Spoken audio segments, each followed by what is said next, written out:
Bismillahirrahmanirrahim. Assalamualaikum warahmatullahi wabarakatuh. Bismillah, walhamdulillah, wassalatu wassalamu ala rasulillah wa ala alihi wa sahbihi wa mawala. Asyhadu an la ilaha illallah wahdahu la syarikalah wa asyhadu anna Muhammadan abduhu wa rasuluhu la nabiyya wa la rasula ba'dah. Teman-temanku, siswa-siswi SMA IT An-Nur kelas 11 yang berbahagia, mari kita bersama-sama bersyukur, berterima kasih kepada Allah Subhanahu wa taala atas berbagai nikmat yang Allah berikan kepada kita. Salawat dan salam tentunya kita sampaikan kepada baginda Rasulullah Muhammad sallallahu alaihi wasallam. Allahumma shalli ala sayyidina Muhammad wa ala alihi wa sahbihi ajmain. Teman-teman sekalian, pada kesempatan ini Bapak Abru akan menyampaikan penjelasan, dan video ini akan menyampaikan penjelasan tentang pembelajaran kita pada pelajaran PAI. Bab 1 temanya adalah beriman kepada Allah Subhanahu wa taala. Sebelum kita lanjutkan, mari kita simak, kita telaah, kita lihat tentang info tentang kompetensi dasar. Dalam pembelajaran di bab ini, kompetensi yang akan kita capai adalah menumbuhkan keyakinan atau meyakini adanya kitab-kitab suci dari Allah Subhanahu wa taala. Kemudian peduli kepada orang lain, saling menasihati sebagai cerminan beriman kepada kitab-kitab Allah, kemudian melakukan analisa atau melakukan analisa, menganalisis apa sih makna daripada iman kepada kitab Allah, dimana dari makna iman secara bahasa, iman secara istilah, dan iman kepada kitab. Dan selanjutnya diharapkan kita mampu menyajikan keterkaitan antara iman kepada kitab-kitab Allah dengan perilaku kita sehari-hari. Bagaimana orang beriman itu berperilaku. Kemudian tujuan pembelajarannya adalah sebagaimana kita sebutkan tadi dalam kompetensi dasar. Tujuannya tentunya kita harus meyakini adanya kitab-kitab Allah Subhanahu wa taala, menjelaskan makna iman kepada kitab Allah, menjelaskan kandungan dalil nakli. Dalil nakli itu maksudnya adalah dalil dari Al-Quran dan Sunnah tentang iman kepada kitab-kitab Allah. Kemudian menunjukkan perilaku yang sesuai atau yang mencerminkan iman kita kepada kitab-kitab Allah Subhanahu wa taala. Dan yang terakhir adalah mampu mengimplementasikan perilaku iman kepada kitab-kitab Allah Subhanahu wa taala dalam kehidupan kita sehari-hari. Baik, selanjutnya mari kita coba pahami makna iman. Makna iman secara bahasa artinya at-tasdiq atau mempercayai atau membenarkan. Itu iman, artinya orang yang beriman harus mempercayai atau membenarkan apa yang dia imanin. Sedangkan secara istilah iman berarti terdiri dari 3 komponen, yaitu berarti meyakini dengan hati, mengucapkan dengan lisan, dan mengamalkannya dengan anggota badan. Maka apabila orang benar-benar beriman, maka hati, ucapan, dan perbuatannya seia sekata, ya kan? Suci dalam pikiran dan perbuatan kalau di dalam dasar Dharma Pramuka, ya kan? Antara yang diyakini dengan diucapkan sama, antara yang diyakini diucapkan dengan yang dilakukan sama. Itu adalah ciri orang beriman. Terus kalau ada orang yang kemudian meyakini sesuatu tapi mengucapkan berbeda, meyakini sesuatu mengucapkan sesuatu yang sama tapi perbuatannya berbeda, itu adalah keluar dari iman yang hakiki. Kenapa? Karena kemudian dia ada sifat-sifat kemunafikan. Kemudian karena kita beriman kepada kitab, kita harus tahu apa itu arti dari kitab. Kitab berasal dari kata bahasa Arab. Tahu dong, di kelas 10 belajar bahasa Arab namanya kitabun. Kitabun artinya buku, ya kan? Buku. Kemudian secara istilah dalam kitab yang dimaksud adalah kumpulan wahyu Allah Subhanahu wa taala yang diturunkan kepada para rasul, misalnya kepada Musa, kepada Nabi Isa, kepada Nabi Ibrahim, kepada Nabi Daud, kepada tentunya Nabi kita Nabi Muhammad SAW. Dan keyakinan itu disampaikan bahwasanya wahyu itu disampaikan oleh para rasul kepada umatnya, oleh para umatnya diajarkan oleh para nabi untuk dijadikan pedoman kehidupan. Maka setelah melihat makna iman, makna kitab, maka yang dimaksud dengan iman kepada kitab artinya mempercayai atau meyakini dengan sepenuh hati, bahwa kitab-kitab yang diturunkan oleh Allah berupa baik itu Zabur, Taurat, Injil dan Al-Qur'an ya, ada diturunkan oleh Allah Subhanahu wa taala kepada para nabi merupakan wahyu, ya kan? Wahyu dari Allah dan bukan selain wahyu. Misalnya apa? Pemikiran atau inspirasi atau insight dari para nabi, enggak, tapi itu harus kita yakini berasal dari Allah Subhanahu wa taala yang disebut dengan wahyu, disampaikan kepada umat manusia. Para nabi itu mendapatkan wahyu dari malaikat yang bertugas menyampaikan wahyu, yakni malaikat Jibril, atau Al-Qur'an juga menyebutnya Ar-Ruhul Amin. Kemudian disampaikan kepada umat manusia sebagai pedoman dalam kehidupan. Makanya perilaku orang-orang yang beriman kepada kitab-kitab Allah Subhanahu wa taala senantiasa berpikir, senantiasa merujuk, senantiasa menjadikan kitab yang dia yakini sebagai dasar perbuatannya. Misalnya karena kita sebagai orang Islam, maka basic pemikiran kita selalu kita kembalikan kepada kitab suci yang diturunkan kepada nabinya orang Islam, yaitu Nabi Muhammad SAW, yakni Al-Qur'an. Nah, maka kemudian Allah Subhanahu wa taala menyebutkan dalam Al-Qur'an info tentang bahwa info ini adalah valid, sifatnya benar dan kebenarannya bersifat mutlak. Apa info itu? Info tentang kitab-kitab yang diturunkan oleh Allah Subhanahu wa taala sebelum Al-Qur'an. Ya, sebelum Al-Qur'an diturunkan kepada Nabi Muhammad ada kitab-kitab sebelumnya. Sebagaimana kita ketahui, kitab-kitab itu ada Taurat, Injil, kemudian Zabur, ada juga Suhuf Ibrahim. Nah, teman-teman itu bisa baca pada materi yang iman kepada kitab-kitab Allah yang Bapak share berupa PDF ya. Di sana disebutkan, ya kan, tentang kitab-kitab yang disebutkan oleh Allah Subhanahu wa taala atau oleh Al-Qur'an yang diturunkan oleh Allah kepada para nabi. Wa anzalna ilaikal kitaba bil haqqi musaddiqan lima baina yadayhi minal kitabi wa muhaiminan alaihi fahkum bainahum bima anzalallahu wa la tattabi' ahwa'ahum amma ja'aka minal haqq. Ini adalah menjadi dalil bahwasanya Al-Qur'an membenarkan apa yang sebelumnya, yaitu kitab-kitab yang diturunkan sebelum Al-Qur'an. Nah, maka orang Islam itu mengimani, oh iya benar, Nabi Musa mendapatkan kitab namanya Taurat. Cukup sampai di sana. Kita tidak perlu tahu apa isi Taurat. Kita mempercayai bahwasanya Allah Subhanahu wa taala turunkan kepada Nabi Daud kitab namanya Zabur. Kepada Nabi Isa diturunkan kitab namanya kitab Injil. Apakah kita perlu mendalaminya?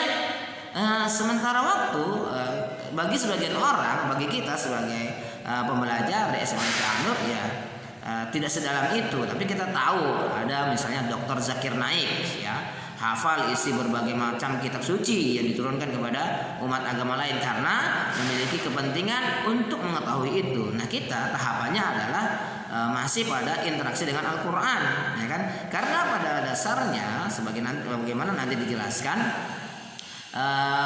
fungsi di antara fungsi Al-Qur'an itu nanti adalah menghapuskan atau tidak mengakomodir, menghapuskan apa yang perlu dihapuskan dan mensyariatkan apa yang perlu disyariatkan.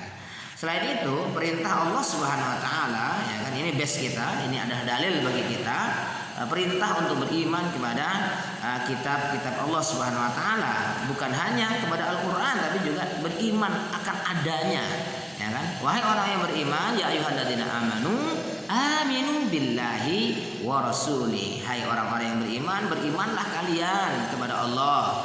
Wal kitabil ladzi nazzala ala rasulih, dan beriman pula kepada kitab yang Allah turunkan kepada Rasulnya. Rasulnya di sini adalah Nabi Muhammad SAW. Artinya kita harus beriman kepada Al-Quran. Al-Quran itu wahyu diturunkan oleh Allah kepada Nabi Muhammad SAW. Kemudian wal kitabil ladzi anzala min qabl, dan kitab yang diturunkan sebelumnya. Ya, sebelumnya berarti kita tahu ada kitab diturunkan kepada Nabi Isa namanya Injil, kepada Nabi Musa namanya Taurat, kepada Nabi Daud namanya Zabur. Ada juga nih ya kan namanya Suhuf Ibrahim. Nah itu dalilnya. Ada nggak dari selain ayat Al-Quran? Tentunya ada dari hadis ya kan. Hadis Nabi Muhammad SAW. Ini adalah kitab-kitab ya yang wajib diimani bahwasanya Allah menurunkan Taurat kepada Nabi Musa, Allah menurunkan Zabur kepada Nabi Daud, Allah Subhanahu wa taala menurunkan Injil kepada Nabi Musa, Injil kepada Nabi Isa, ya kan? Kemudian menurunkan Al-Qur'an kepada Nabi Muhammad sallallahu alaihi wasallam. Teman-teman yang berbahagia, selanjutnya kita akan fokus pada kitab suci yang diturunkan oleh Allah Subhanahu wa taala kepada Nabi Muhammad SAW, yaitu Al-Qur'an. Nah, karena apa kita fokus ini? Karena kita cukup mengimani saja kalau Taurat, Injil, Zabur, Suhuf Ibrahim, ya, itu cukup mengimani bahwasanya Allah benar-benar menurunkan kitab-kitab tersebut. Berbeda dengan Al-Quran, karena Al-Quran karena pengertian iman kepada kitab itu adalah menjadikan pedoman di dalam hidup kita. Maka kita harus lebih mendalam mempelajari tentang Al-Quran, walaupun di sesi ini kita hanya akan mengupas pada hal-hal yang sederhana, ya kan? Insya Allah pada pertemuan-pertemuan berikutnya kita akan lebih dalam. Kita mulai dari pengertian ya. What the meaning of Al-Quran, ya kan?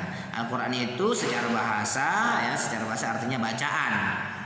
Sedangkan kalau dalam pengertian ilmu tafsir, Al-Quran itu dimaknakan adalah kalamullah al-munazzal ala nabihi sallallahu alaihi wasallam al-mutawattir wasala ilaina bitawatturi, ya kan, biwasitatil Jibril min awali suratil Fatihah ila akhir suratin Nas muta'abbidan bi tilawatihi. Ini adalah salah satu pengertian daripada Al-Qur'an secara istilah sebagaimana disebutkan oleh Imam Suyuti dalam kitab beliau Al-Burhan, ya, kalau tidak salah. Kemudian apa artinya itu? Al-Qur'an artinya kalamullah. Al-Quran itu adalah firman Allah Subhanahu wa taala. Allah punya sifat namanya al-mutakallim, ya kan? Di dalam 20 sifat yang diajarkan oleh Syekh Hasan Al-Asy'ari, ya kan? Allah wujud, idam baqa, mukhalafatul lil hawadisi, qiyamuhu bi nafsihi, wahdaniyah, qudrat iradat, ya, kemudian ada kalam, ya kan? Bahwasanya Allah berbicara, bercengkrama sesuai dengan yang Allah kehendaki. Misalnya Allah Subhanahu wa taala berbicara dengan Nabi Musa di Gunung Tursina. Wa kallamallahu Musa taklima, dan Allah berbicara, bercengkrama dengan Nabi Musa. Nah, kalamullah, jadi Al-Qur'an itu adalah kalamullah, yaitu firman Allah Subhanahu wa taala. Ingat, dia adalah kalamullah, artinya Al-Qur'an adalah bagian dari sifat di antara sifat-sifat Allah Subhanahu wa taala. Kemudian apa? Al-mutawattir, ya kan? Yang kedua, wasala ilaina bitawattur, sampai kepada kita melalui sebuah sistem periwayatan namanya mutawatir. Nanti teman-teman bisa pelajari dalam ilmu hadis. Kemudian yang disampaikan oleh malaikat Jibril dari awal surat Al-Fatihah sampai surat An-Nas, sebagaimana kita tahu ada 114 surat. Kemudian yang paling penting muta'abbidun bitilawati, at-ta'abbud bitilawatihi. Membaca Al-Qur'an adalah segmentasi ibadah kepada Allah Subhanahu wa taala. Kemudian yang kedua, when, ya kan, kapan diturunkan. Nah, kalau berbicara tentang nuzul Quran itu cukup panjang, ya, tapi sederhananya ada dua versi, ada dua hal yang perlu kita garis bawahi. Yang pertama adalah turunnya Al-Quran pertama kali turunnya Al-Quran kepada Nabi Muhammad SAW itu disebutkan turun pertama kali di bulan Ramadan. Ada yang mengatakan tanggal 17 Ramadan, tetapi Al-Quran secara general mengatakan bahwasanya kepada kita diturunkan di bulan Ramadan. Kita bisa lihat di surat Al-Baqarah ayat 185 misalnya, ya. Ayat 185 Allah SWT menyampaikan syahrul ramadhan alladzi unzila fihil Qur'an. Bulan Ramadan yang diturunkan di dalamnya Al-Qur'an. Al-Qur'an itu berarti diturunkan di bulan Ramadan. Di ayat yang lain disebutkan misalnya di surat Ad-Dukhan, ya kan?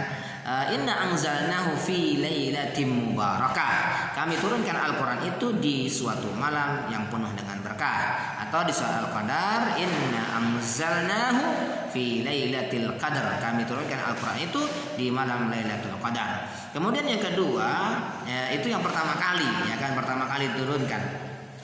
Selanjutnya yang dimaksud dengan turunnya Al-Quran adalah turunnya dari Lauhul Mahfuz diturunkan ke dunia, atau disebut oleh para ulama ke Baitul Ma'mur. Nah, ini adalah jumlatan wahidatan.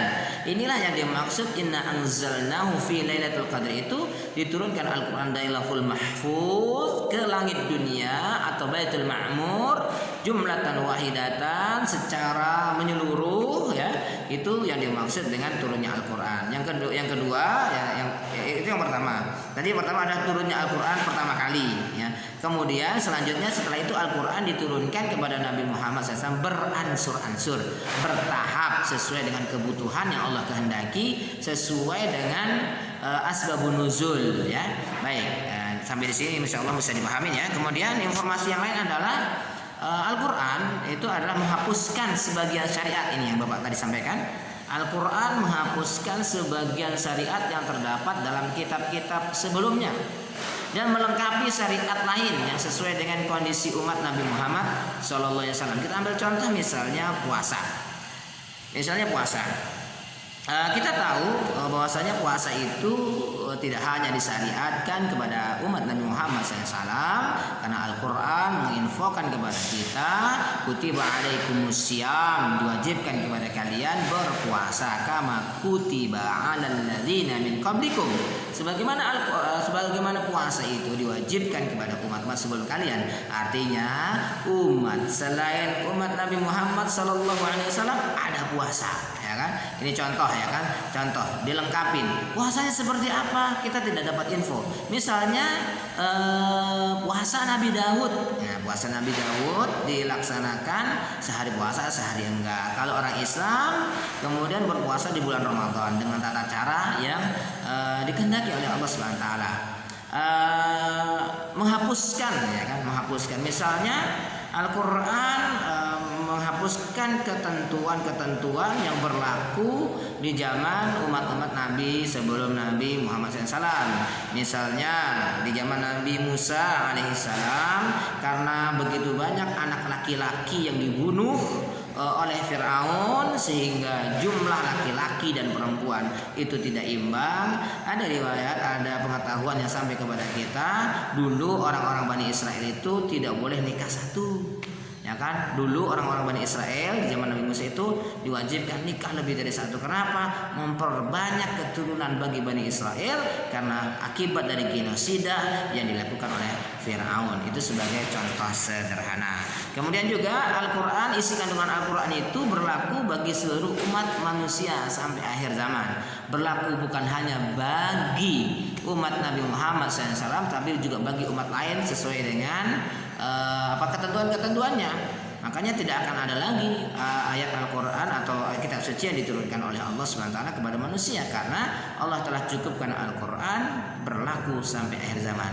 Bagaimana dengan Taurat, Injil, Zabur? Dalam keyakinan kita sebagai orang Islam, kitab-kitab itu sudah tidak berlaku karena kandungan-kandungan pokoknya sudah diakomodir di dalam Al-Quran, ya kan?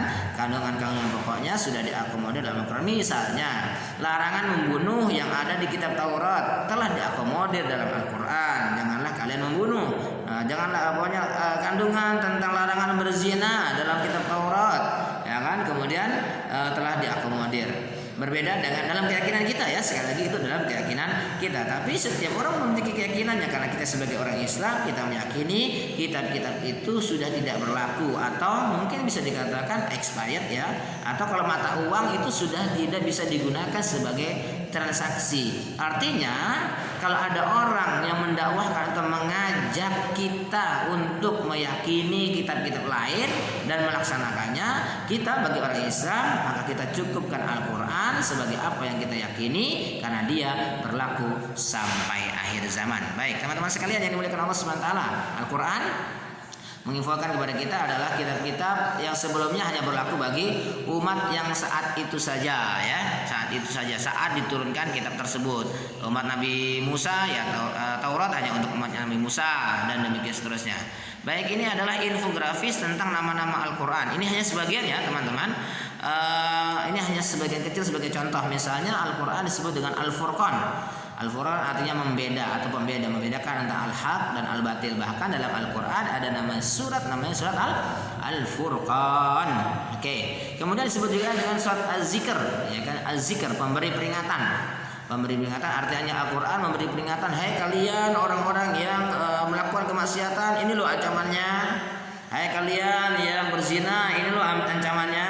Hai kalian yang merampok, begini loh ancamannya. Dikasih peringatan. Hai kalian kalau nggak beriman masuk neraka loh, gitu ya.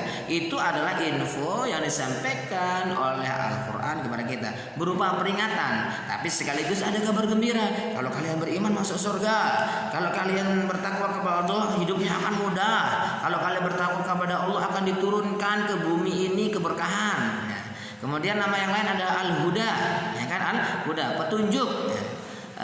Dzalikal kitabu la raiba fi hudal lil muttaqin, ya kan?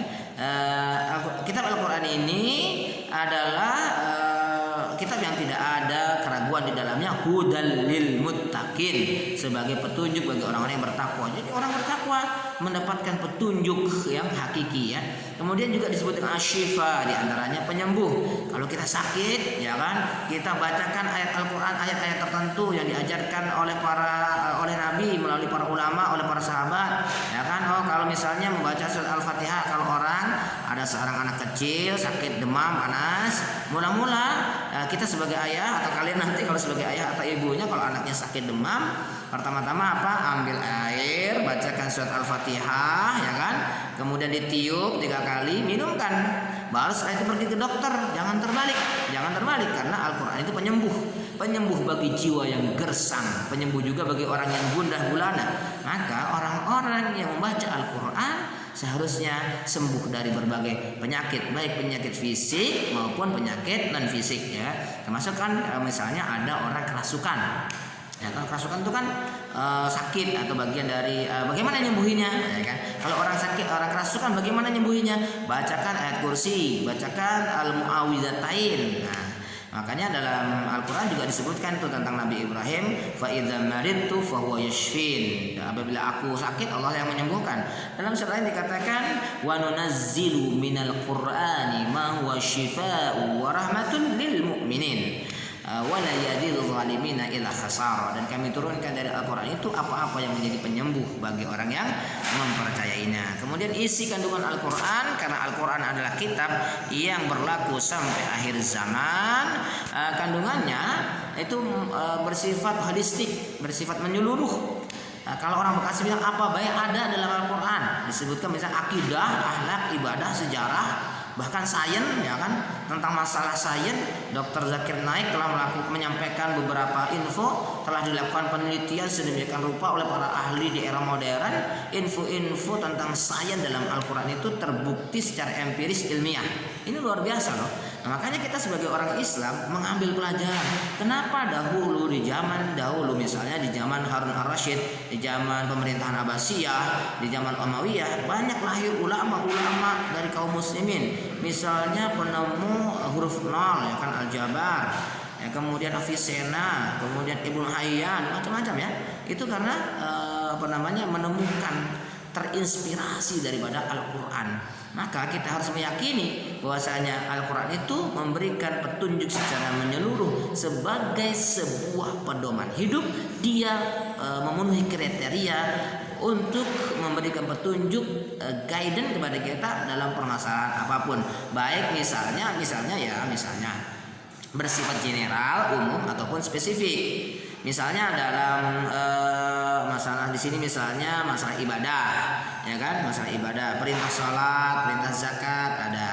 Kemudian masalah akidah dilarang menyekutukan Allah, masalah akhlak misalnya Nabi Muhammad sallallahu alaihi wasallam ya kan diperintahkan untuk dijadikan teladan karena apa?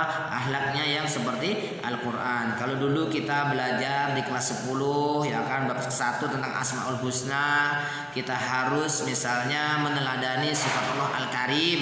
Karena Al-Karim itu maknanya maha mulia. Orang yang meneladani sifat Allah yang maha mulia harusnya seperti ini ya kan. Baik teman-teman sekalian, di bagian akhir kita akan mendapatkan info tentang keistimewaan Al-Qur'an. Yang pertama, Al-Qur'an itu istimewa kenapa? Tidak ada yang mampu membuat satu ayat pun yang sepadan dengan Al-Qur'an walaupun orang itu fasih berbahasa Arab. Orang bisa bikin ayat tapi nggak sepadan, ya kan, nggak sepadan. Bayangin teman-teman, saking hebatnya ayat Al-Qur'an itu, orang tidak pernah merasa jemu untuk membaca ayat Al-Qur'an. Misalnya saja ini ya, surat Al-Fatihah. Orang Islam membacanya 17 kali dalam sehari, nggak bosan. Besok baca Al-Fatihah lagi, nggak apa-apa, nggak mau diganti, ya kan? Ini adalah kesepadanan. Beda kalau orang misalnya membaca selain Al-Quran ya, selain Al-Quran dan hadis, misalnya baca komik ya kan, baca komik Harry Potter jilid 1 udah selesai, emang mau dimurojaah, mau dibaca ulang tuh buku Harry Potter ya kan yang berjilid-jilid itu kan enggak. Atau komik-komik lain kalau sudah sekali baca ya udah nggak mau dibaca ulang karena udah tahu. Tapi berbeda dengan Al-Quran, semakin diulang semakin menimbulkan rasa rindu, semakin diulang semakin menumbuhkan rasa haru. Nah kalau kita belum sampai pada skala seperti itu, kita mesti terus berlatih dan jangan berhenti membaca Al-Quran. Ada dahulu memang ada orang namanya Musailamah Al-Kadzab, orang Arab ya kan, dulu pernah beriman kepada Nabi Muhammad, kemudian murtad dan ngaku sebagai nabi. Nah, dia bikin ayat tapi nggak sepadan dengan Al-Qur'an ya kan, nggak sepadan dengan Al-Qur'an. Dan Allah tantang ya kan, kalau kalian bisa membuat seperti Al-Qur'an, nggak ada yang bisa. 10 ayat saja, 10 surat seperti Al-Qur'an, nggak ada yang bisa. Allah tantang lagi, buat satu ayat yang sepadan dengan Al-Qur'an, nggak ada yang bisa. Karena Al-Quran ada mujizat sifatnya. Kemudian yang kedua, gaya bahasa yang indah dari ayat pertama hingga akhir, sehingga menimbulkan apa? Menimbulkan baik itu kekuatan, kemudian menimbulkan kemujizatan. Karena kemujizatan Al-Quran itu salah satunya adalah dari gaya bahasa Al-Quran. Contoh. Suatu saat Pak Abro meruqyah orang, ya kan, orang kesurupan diruqyah, ya kan, dibacakan kepada orang yang kesurupan itu ya kan, ayat tertentu.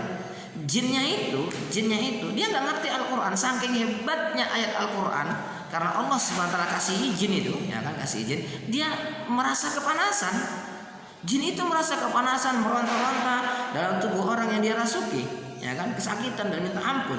Nah, teman-teman bisa lah browsing ya kan, lihat di YouTube bagaimana reaksi orang yang diruqyah. Ini artinya karena begitu hebatnya keindahan dalam ayat Al-Quran itu. Bahkan ketika jin yang merasuki orang itu, Bapak pernah lihat di YouTube, dibacakan tentang ngerinya neraka, mereka nangis terseduh-seduh. Dibacakan tentang indahnya surga, mereka terpana luar biasa. Nah, ini adalah gaya bahasa. Ambil saja misalnya contoh surat An-Nas, lihat, diakhiri dengan huruf sin semua. Qul a'udzu birabbin nas, malikin nas, ilahin nas, min syarril waswasil khannas. Lihat, indah sekali, ya kan? Nas gitu ya. Itu dari awal sampai akhir, sehingga orang sulit sekali untuk membuat Al-Quran. Sampai-sampai orang Quraisy saking hebatnya keindahan Al-Quran itu, menganggap apa yang Al-Quran itu ketika dibaca oleh Nabi dianggap sebagai mantra yang menyihir. Makanya mereka menuduh Nabi Muhammad sebagai tukang sihir. Naudzubillah deh ya. Kemudian keistimewaan Al-Quran adalah apa yang ada dalam Al-Quran adalah kebenaran. Contoh misalnya ketika Al-Quran mengabarkan kepada para sahabat, mengasih tahu orang Romawi, orang Persia perang nih, ya kan, perang. Siapa yang akan menang? Ya kan? Di surat Ar-Rum, Alif Lam Mim, ghulibatir Rum, ya kan? Akan dikalahkan Romawi, ya kan? Dan setelah dikalahkan akan menang lawan sama Persia. Hari di mana orang Romawi memenangkan pertempuran dengan orang Persia, saat itulah orang-orang beriman ikut senang, ya kan? Ikut senang karena apa? Orang Quraisy, ya kan? Ikut senang kalau orang Persia dulu menang mengalahkan Romawi. Benar, pada akhirnya terjadilah perang antara orang Romawi dan Persia, kemudian dan orang Romawi pada akhirnya memenangkan peperangan setelah sebelumnya pernah dikalahkan. Dan semua info yang disampaikan oleh Al-Quran sifatnya kebenaran dan mutlak, ya kan? Cuman bagaimana kemudian kita berusaha mensepadankan apa yang kita pahami. Nah, teman-teman yang dimuliakan Allah Subhanahu wa taala, perlu kita bangun dalam diri kita keyakinan segala sesuatu yang disebutkan dalam Al-Qur'an adalah kebenaran. Yang terakhir, Al-Qur'an berbicara tentang sains yang kebenarannya telah diuji secara ilmiah. Ini tadi sudah kita sampaikan, ya.